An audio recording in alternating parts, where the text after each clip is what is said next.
point.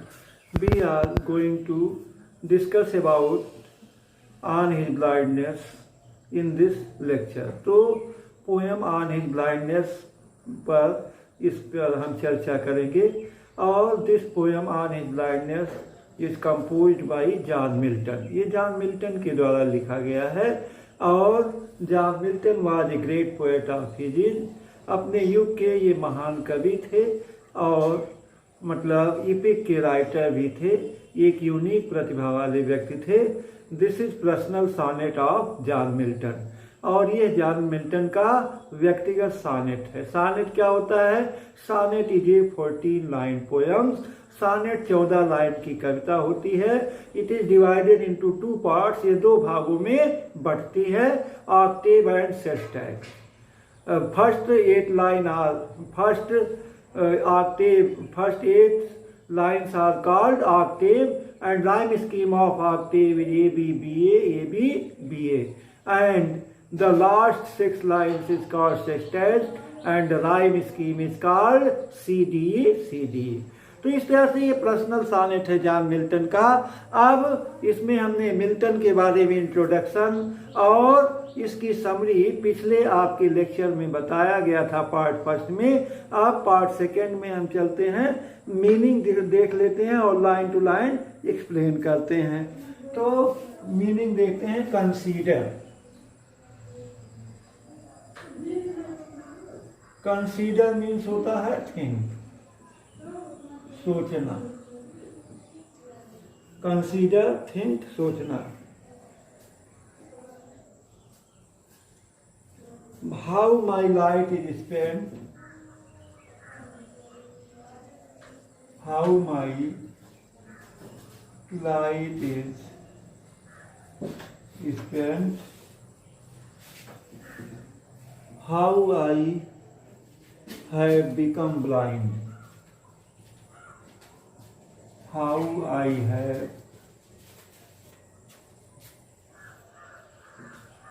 become blind, मैं अंधा कैसे हो चुका हूँ। How I am become blind, मैं अंधा कैसे हो चुका हूँ। आर का मतलब होता है बिफोर। आर मीन्स बिफोर, पहले। आर मीन्स बिफोर या पहले। उसके बाद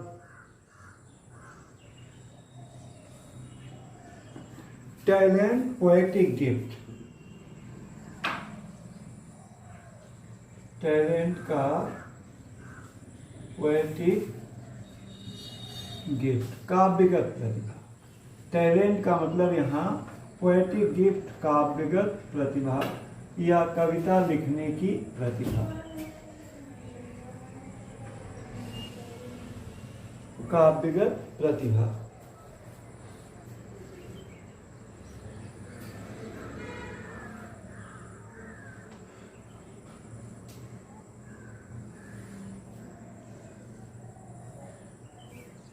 Which is death to height,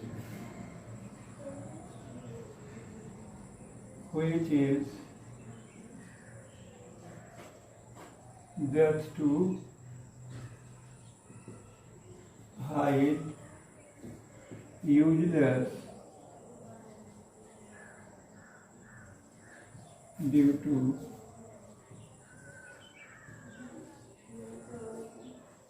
blindness। Blindness के नाते, अंधेपन के नाते वो क्या है? बेकार पड़ी हुई है। This dark word and wide, this dark word and wide, this word become dark to Milton. This word become dark to Milton due to blindness।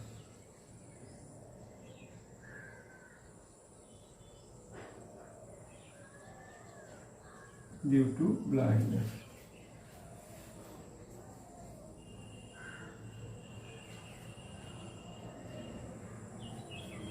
Talent, talent हमने बताया कि पोएटिक गिफ्ट। उसके बाद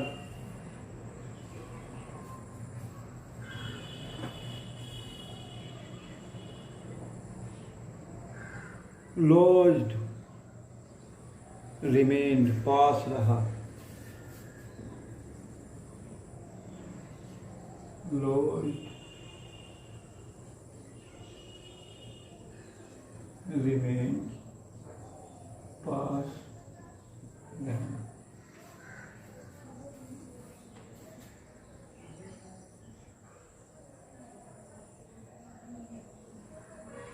सोल कॉन्शस, आत्मा, soul, इसका conscious,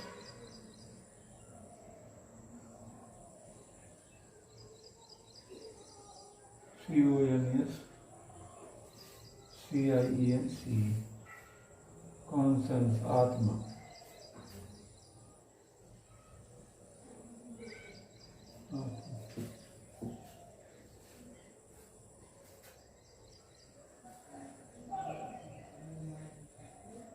Lest for fear that, lest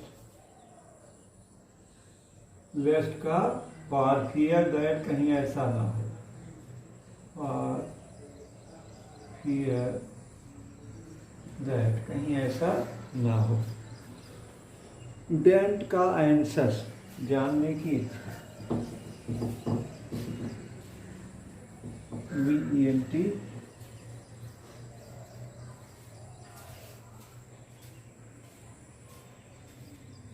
dent का answer, उत्सुक, bent का उत्सुक।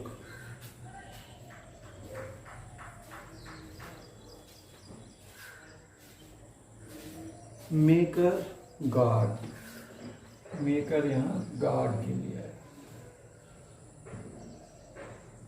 गॉड, ईश्वर।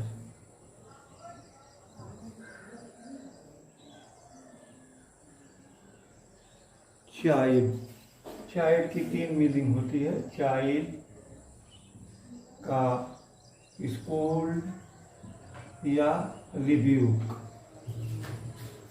डांटना। चाइल्ड स्कोल्ड या रिब्यूक, इसका डांटना। एग्जैक्ट का डिमांड, EXACT, एग्जैक्ट का डिमांड, मांग करना।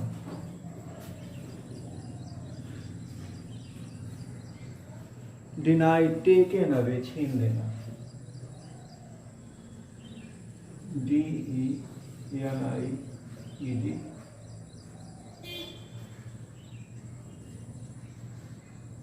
टेकन अवे, छीन लेना, टेकन अवे, छीन लेना। फांडली का फुलेसली,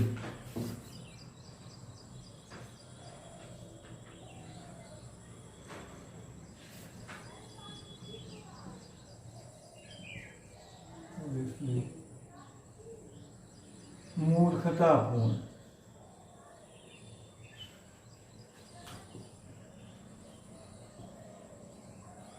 फांडली का फुलेसली, मूर्खतापूर्ण प्रश्न।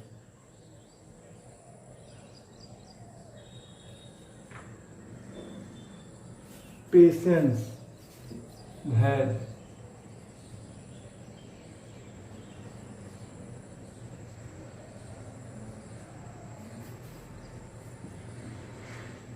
Voice of soul,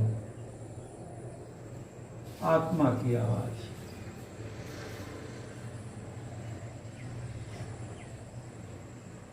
prevent, check, रोकना, प्रिवेंट, चेक, रोकना। मर्मर कंप्लेंट शिकायत, मर्मर कंप्लेंट शिकायत।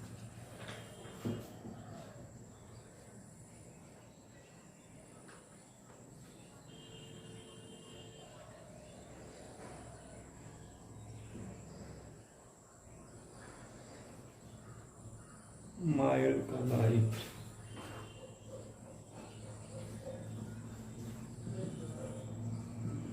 लोग का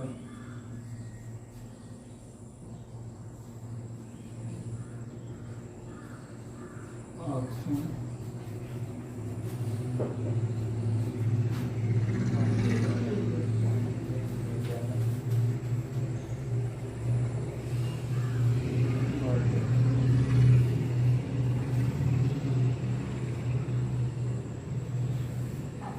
तो इस तरह से स्टेट का पोजीशन,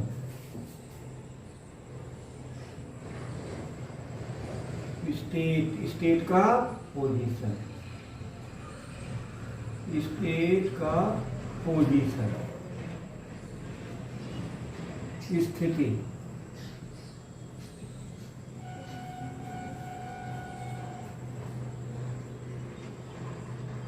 किंगली का royal, like king,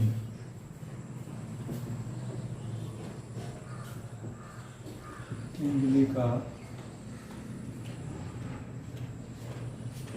royal, like king.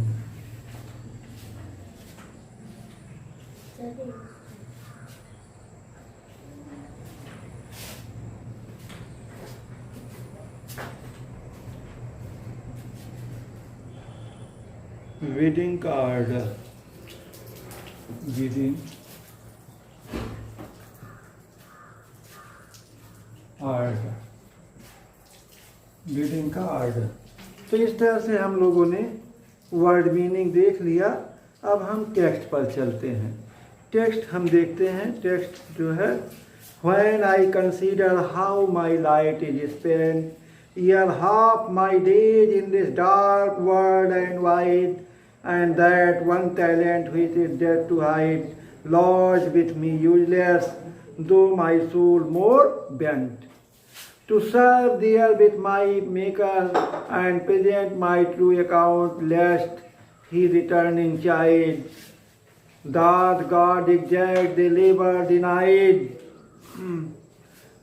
exact the light, they labor light denied. I fondly ask, but patience to prevent that murmur. Soon replied, God doth not need either man's work or his own gift. Who best bear his mild yoke, they serve him best. His state is kingly thousands, at his bidding speed and post over land and ocean without rest. They also serve who only stand and wait. तो this is personal sonnet of Milton. ये Milton का व्यक्तिगत sonnet है, autobiographical poem है। इसमें Milton ने अपने अंधेपन के बारे में लिखा है। तो अब हम टेक्स्ट पर चलते हैं। When I consider how my light is spent, when I consider how my light is spent, year half my days in this dark world and wide. Consider means think, सोचना। हमने मीनिंग लिख दिया है पहले। When I consider, जब मैं सोचता हूँ, how my light is spent, year half my days in this dark world and wide. तो इसको आप इससे जोड़ेंगे तब अर्थ सही निकलेगा। When I consider in this dark world and wide, year half my days my light is spent.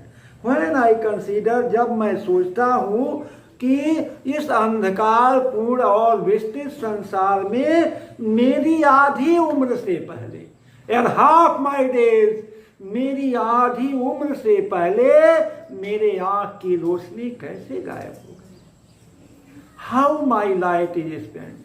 When I think about it in this dark world and wide, how I have become blind in this world, मैं कैसे इस संसार में अंधा हो चुका हूँ, इसके बारे में मैं सोचता हूँ.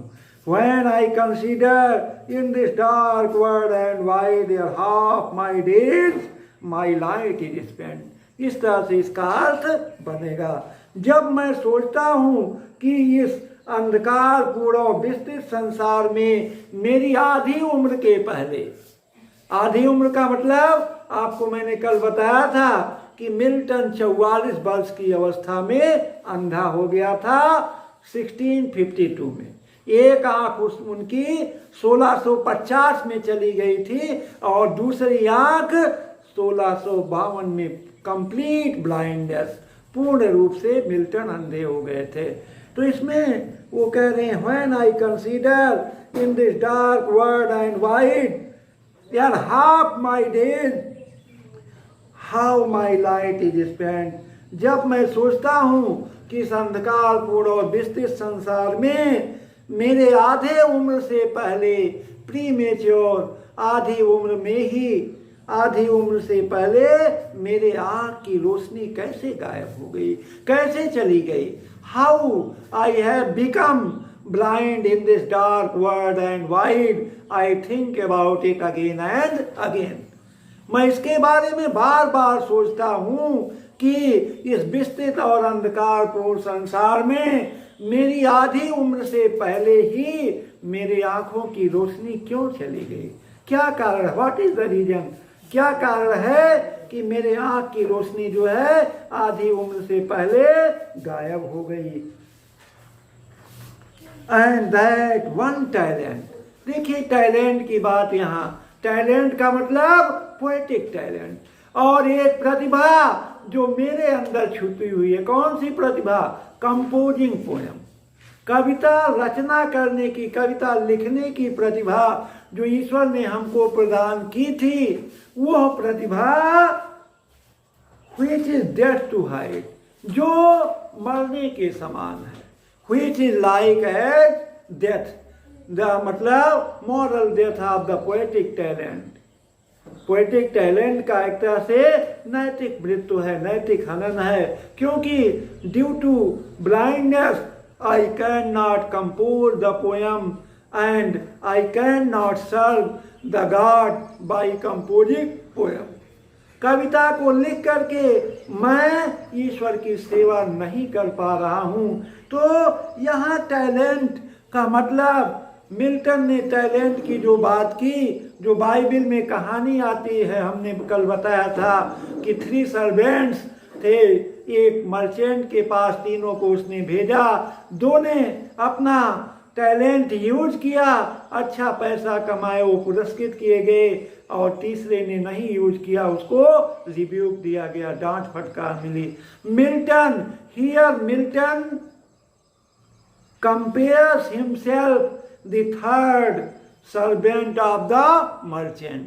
यहाँ जो है मिल्टन अपने आप को व्यापारी के तीसरे नौकर से तुलना करता है कि तीसरे नौकर ने जो है टैलेंट का प्रयोग नहीं किया था तो उसे डांट फटकार मिली थी. तो ईश्वर भी हमें डांट फटकार ना दे, क्योंकि मैं अपने टैलेंट का प्रयोग अंधेपन के नाते नहीं कर पा रहा हूँ.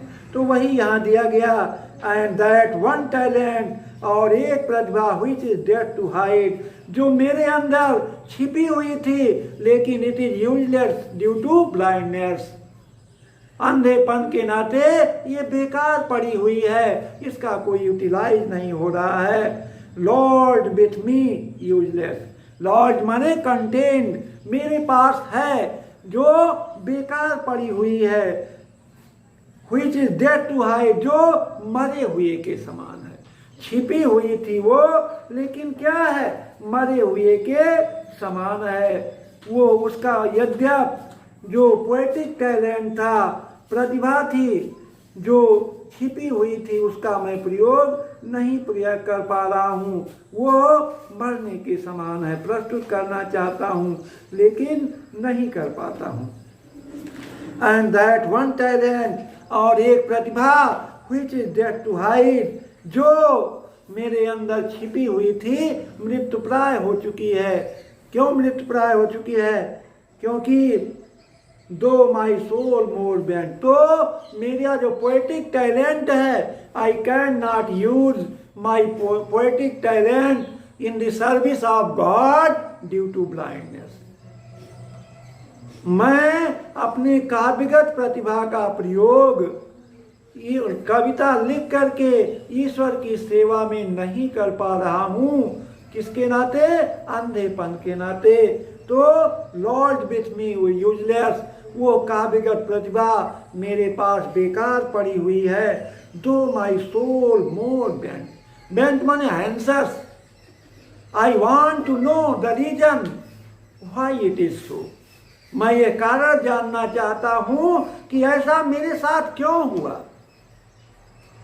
I want to know, yeah, I became anxious to know the reason why I became blind in this dark world and why. How I have become blind, मैं कैसे अंधा हो गया इस संसार में, इसका कारण मेरी आत्मा जानना चाहती है।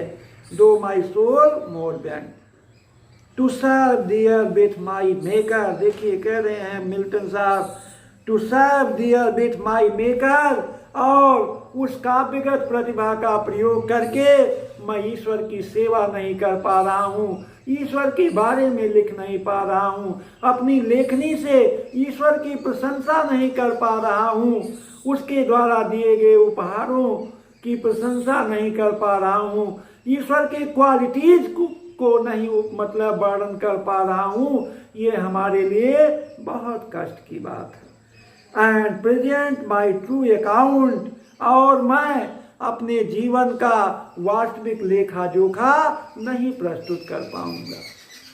अंधेपन के नाते मैं कविता लिखकर जब सेवा नहीं कर पाऊंगा, और ईश्वर ने मुझे पोएटिक टैलेंट दिया है, उसका प्रयोग करके मैं ईश्वर की सेवा नहीं कर पा रहा हूँ, तो कहीं न कहीं ये हमारे लिए बहुत ही जो है हानिकारक साबित हो रहा है। तो मिल्टन डरता है, गॉड फियरिंग मैन, वो ईश्वर से डरने वाला व्यक्ति है। और अकाउंट का मतलब यहाँ अकाउंट जो मैथोलॉजी से लिया गया है, हिंदू पुराणों में या मुस्लिम या सिख ईसाई या सभी मैथोलॉजी में इट इज कंसीडर्ड, ये माना जाता है, समझा जाता है कि जीव जो है इस पृथ्वी से जब मरता है तो उसके पूरे जीवन का अकाउंट उसको ईश्वर के सामने प्रस्तुत करना पड़ता है। डूम्सडे के दिन उसको ईश्वर के सामने प्रेजेंट होना पड़ता है और अपने राइट और रॉन्ग डूइंग्स का लेखा जोखा ईश्वर के सामने प्रस्तुत करना पड़ता है। वही इसमें जो है मैथोलॉजी मिल्टन साहब ने लिखी है कि and present my true account, और मैं अपने जीवन के कार्यों का वास्तविक लेखा जोखा प्रस्तुत नहीं कर पाऊंगा, लेस्ट ही रिटर्निंग चाइल्ड। चाइल्ड माने रिब्यूक, चाइल्ड का मतलब रिब्यूक या स्कोल्ड। तो जब मैं ईश्वर की सेवा नहीं कर पा रहा हूँ तो निश्चित रूप से वहाँ जब मुझे अकाउंट प्रस्तुत करना होगा तो ईश्वर के सामने लज्जित होना पड़ेगा। I have to felt ashamed, I have to feel ashamed in front of the God या बिफोर द गॉड। ईश्वर के सामने हमें लज्जित होना पड़ेगा। I will have to feel ashamed before the God, क्योंकि मैं ईश्वर की सेवा नहीं कर पा रहा हूँ काव्यगत प्रतिभा का प्रयोग करके। कहीं ऐसा ना हो, लेस्ट का मतलब कहीं ऐसा ना हो, लेस्ट के साथ शुड का प्रयोग करते हैं। जैसे walk carefully लेस्ट you should fall down, सावधानी पूर्वक चलो कहीं ऐसा ना हो गिर पड़ो। तो लेस्ट कहीं ऐसा ना हो, ही रिटर्निंग चाइल्ड, वो मुझे डांटे फटकारे, ईश्वर मुझको डांटे। फिर मिल्टन अपने आप से प्रश्न करता है, that God exact the labor light denied. क्या ईश्वर आंख की रोशनी छीन लेने के बाद भी प्रतिदिन के कार्यों का लेखा जोखा मुझसे मांगेगा? मैं अंधा हो चुका हूं, अंधा होने पर भी क्या ईश्वर जो है हमारे जीवन के अकाउंट्स को, हमारे प्रतिदिन के कार्यों का लेखा जोखा मुझसे मांगेगा? ऐसा प्रश्न मिल्टन अपने आप से पूछता है। that God exact the labor light denied. क्या ईश्वर प्रतिदिन के कार्यों का, प्रतिदिन के परिश्रम का लेखा जोखा ड्यू टू ब्लाइंडनेस, अंधा होने पर भी, आंख की रोशनी छीन लेने के बाद भी क्या वो मुझसे मांगेगा? आई फॉन्डली आस्क, मैं अपने आप से ये मूर्खतापूर्ण प्रश्न पूछता हूं। Milton asked this question himself, वो अपने आप से ये मूर्खतापूर्ण प्रश्न पूछता है कि does God demand days labour due to the blindness? क्या ईश्वर जो है हमारे प्रतिदिन के परिश्रम का, प्रतिदिन के कार्यों का लेखा जोखा मांगेगा? आई फॉन्डली आस्क, मैं अपने आप से मूर्खतापूर्ण प्रश्न पूछता हूं। But patience to prevent that murmur, अब यहां जो है पर्सनिफाइड किया गया है किसको? पेशेंस को। बट पेशेंस, लेकिन पेशेंस मीन्स धैर्य। But patience to prevent that murmur, लेकिन पेशेंस धैर्य इस बड़बड़ाने वाली आवाज को रोकती है। सून रिप्लाइज, और शीघ्र ही उत्तर देता है। लेकिन मेंटल की जो आंतरिक आत्मा है, जो पेशेंस है, वो रोकता है उसको कि नहीं, जो तुम्हारा ईश्वर के प्रति कड़वाहट है, बिटरनेस है, you are on wrong ways, तुम गलत रास्ते पर हो, ईश्वर के प्रति कड़वाहट नहीं होनी चाहिए। ये उसकी पेशेंस, उसकी इंटरनल सोल उसको प्रिक करती है, बताती है। प्रिवेंट, रोकती है। टू हिज पेशेंस, उसका धैर्य, टू प्रिवेंट दैट मर्मर, उस बड़बड़ाने वाली आवाज को रोकती है उसकी क्या? Internal soul.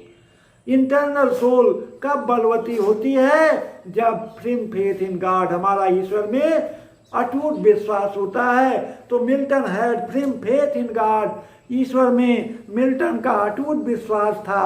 इस नाते उसकी अंतरात्मा, उसका धैर्य उसको रोकता है कि ईश्वर के प्रति बिटरनेस, कड़वाहट नहीं होनी चाहिए।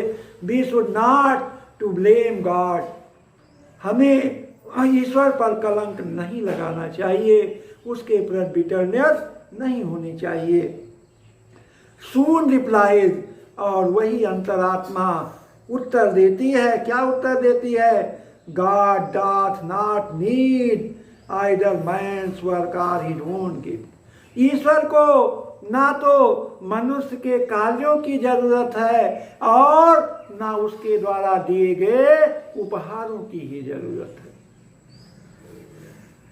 यहां मिल्टन कहता है कि God doth not need either man's work और his own gift, God does not need the active service of man. ईश्वर कभी भी मनुष्य की सेवा के बारे में नहीं चाहता है। मनुष्य की सेवा, मनुष्य से वो कभी सेवा नहीं लेना चाहता है, और ना ही जो गिफ्ट उसने, ईश्वर ने जो गिफ्ट दिया है, बंगला दिया है, गाड़ी दिया है, और सारी फैसिलिटीज दी है, फिजिकल पोजेशंस दिया है, भौतिक संपदाएं दी है, इसके बारे में भी, उसके रिटर्न के बारे में नथिंग, कुछ भी वो नहीं चाहता। केवल प्योरिटी ऑफ सोल चाहता है, आत्मा की शुद्धता चाहता है, ह्यूमैनिटेरियन वे चाहता है, मानवतावादी दृष्टिकोण चाहता है, और वो कुछ भी नहीं चाहता है। His own gift, who best bear his mild yoke, they serve him best. अब ये अच्छी लाइन लिखी गई है मिल्टन की फिलॉसफी। टू बियर हैप्पीनेस और sorrow given by the God, to bear happiness और sorrow given by the God happily is the best service towards him. ईश्वर के द्वारा दिए गए सुख और दुख को प्रसन्नता पूर्वक झेल लेना, स्वीकार कर लेना ही उसकी सच्ची सेवा मानी जाती है। लाइक एज योग। योग का मतलब होता है जुआ। जो बैलों के कंधे पर जुआ रखा जाता है, वो जुआ जब बैलों के कंधे पर रख दिया जाता है और उनको डल्लप में हाथ मतलब वो नाद दिया जाता है, तो चाहे 20 कुंटल लादा जाए, चाहे 10 कुंटल लादा जाए, चाहे 30 कुंटल लादा जाए, वो बैल कभी कोई शिकायत नहीं करते हैं। तो योग के शब्द का प्रयोग मिल्टन ने किया कि जिस तरह से बैलों के ऊपर चाहे जितना भार लादा जाए वो कोई शिकायत नहीं करते हैं, उसी तरह से मनुष्य के ऊपर चाहे कितना भी सुख और दुख पड़े उसको संभाव रूप से प्रसन्नता पूर्वक झेल लेना चाहिए, और वही ईश्वर की सच्ची सेवा मानी जाती है। जब ईश्वर आपको गाड़ी देता है, बंगला देता है, सारी फैसिलिटी देता है, तब आप कहते हैं कि ईश्वर बहुत अच्छा है, और जब आप पर कष्ट पड़ता है तो आप उसको ब्लेम लगाते हैं। तो ऐसा नहीं, कष्ट जो आता है हमारे कर्मों का फल है, इसमें ईश्वर का कोई दोष नहीं है। तो वही मिल्टन कहते हैं कि who best bear his mild yoke they serve him best. ईश्वर के द्वारा दिए गए सुख और दुख को जो प्रसन्नता पूर्वक झेल लेते हैं, या जो अपने कर्मों का सुख और दुख आता है वो प्रसन्नता पूर्वक वो झेल लेते हैं, वही ईश्वर के सच्चे भक्त होते हैं। वे कभी ईश्वर की शिकायत नहीं करते हैं, ईश्वर के प्रति कभी भी उनके मन में कड़वाहट नहीं रहती है। His state is kingly. His state is kingly, इसका मतलब he is Lord of the Lord. वो Lord of the Lord मतलब इस संसार से परे है, Lord of the Lord, King of the King, वो राजाओं का भी राजा है। गॉड का स्टेटस जो है Lord of the Lord, King of the King, राजाओं का भी राजा है। क्या है? राजाओं का भी राजा है। Thousands at his bidding, thousands at his bidding speed and post over land and ocean without rest. They also serve who only stand and wait. They also serve who only stand and wait. तो इसमें Milton कह रहा है कि the position of God is like as king. As kings have many servants to obey their orders, on the same way God has many angels. God has many angels. They always ready to obey their command in land and ocean, on land and ocean. जिस तरह से राजा के पास हजारों नौकर होते हैं और उसके आदेश का पालन करने के लिए हमेशा तत्पर रहते हैं, उसी तरह से एक ईश्वर के पास भी हजारों देवदूत होते हैं। हजारों देवदूत होते हैं और वे बिना देरी किए हुए ही, without delay, they always ready to obey their command, वे उसके आदेश का पालन करने के लिए हमेशा तैयार रहते हैं। चाहे वो कार्य समुद्र में हो, स्थल पर हो, जल पर हो, नभ पर हो, चाहे जहां भी हो इस संसार में, वो उसके कार्य को पूरा करते हैं। तो ईश्वर को कभी भी मनुष्य के सेवा की कोई आवश्यकता नहीं है और न उसके बदले में वो कुछ चाहता है, केवल और केवल प्योरिटी ऑफ सोल, आत्मा की शुद्धता चाहता है। क्या चाहता है? प्योरिटी ऑफ सोल, आत्मा की शुद्धता चाहता है, और आत्मा की शुद्धता ही ईश्वर की सेवा होती है। हमारे अंदर मानवीय गुण हो, हमारे अंदर मानवीय गुण होने चाहिए, यही ईश्वर हमसे उम्मीद करता है, क्योंकि there is only minor difference between man and God. God is merciful and justice and man have no these qualities. ईश्वर के अंदर न्याय और दया की भावना होती है, वो सेल्फलेसली काम करता है, और मनुष्य जो है वो सेल्फिश स्वार्थी होता है।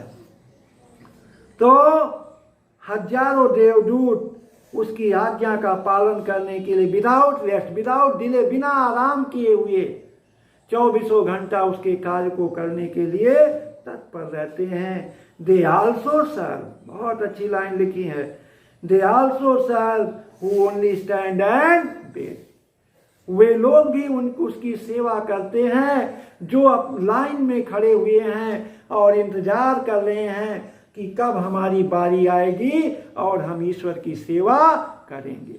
वो केवल अपने बारी का इंतजार करते हैं, प्रतीक्षा करते हैं, और जब अवसर आता है तो ईश्वर की सेवा करते हैं। जैसे सबरी के बारे में कहा गया, वही फिलॉसफी यहाँ मिल्टन ने रखा, स्टैंड एंड वेट का। जैसे सबरी थी, और सबरी जो है वो बचपन से ही भगवान की भक्त थी, डिवोटी ऑफ गॉड, ईश्वर की भक्त थी, अनन्य भक्ति थी उसमें, और वह भी इंतजार करते करते बुढ़ापा अवस्था में ईश्वर ने दर्शन दिया, लेकिन दर्शन जरूर दिया। God's mills grind but slow and sure. ईश्वर की चक्की चलती है, धीरे धीरे चलती है, लेकिन निश्चित रूप से चलती है। अगर वास्तव में आप ईश्वर के भक्त हैं तो उसकी कृपा जरूर होगी, लेटर और सूनर, निश्चित रूप से होनी है। तो वही दे आल्सो सर्व, वो भी उनकी सेवा करते हैं, who only stand and wait, जो केवल खड़े रहते हैं और अपनी बारी का इंतजार करते हैं कि जब हमारी बारी आएगी तब मैं ईश्वर की सेवा करूंगा। तो इस तरह की फिलॉसफी मिल्टन इसमें बताता है। तो इसमें हमने लाइन टू लाइन आपको फुल एक्सप्लेनेशन बताया और इस पर डिस्कस किया। अब और हमें उम्मीद है कि आप वीडियो ध्यानपूर्वक अवश्य लास्ट तक देखेंगे। वीडियो बहुत ही मॉरलिटी पूर्ण है, बहुत ही मतलब डिवोशनल है और मोटिवेशनल है। इसको जरूर आप देखिएगा। Thanks for watching the video.